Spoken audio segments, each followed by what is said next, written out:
My name's Tom Finlay. I've been with Quinovic for 12 years. We have businesses in the Hutt Valley, Johnsonville and Kent Terrace in Wellington, and we've been managing rental properties for that period.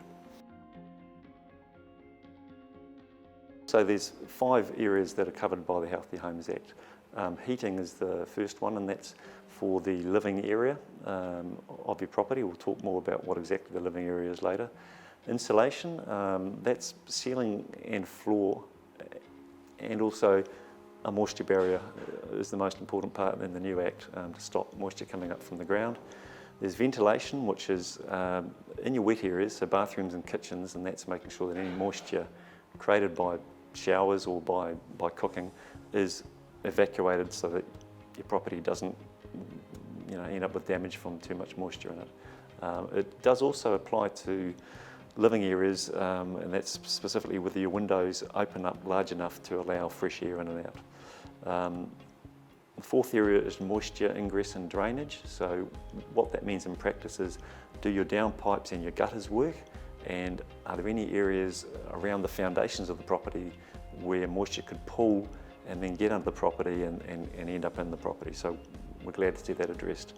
And the last one is draft stopping, which is really about your doors and windows, both external doors and windows, but also your doors internally as well. So 1st of December 2020 is the date whereby you've got to have a report done which says whether or not your property is compliant or non-compliant with those 5 areas.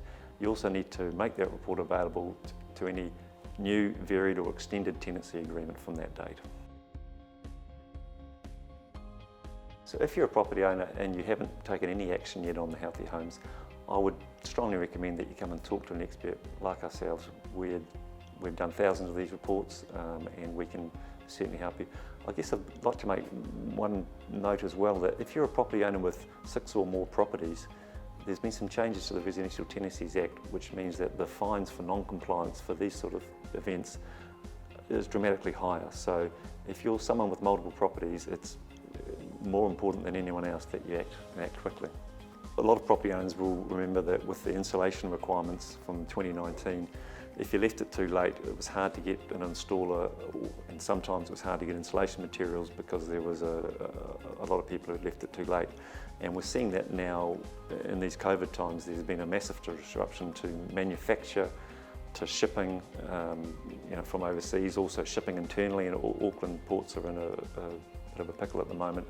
So don't leave it too late, because there's a shortage of everything, including a shortage of the people to install it. So we really recommend, if you haven't done anything, the time is now.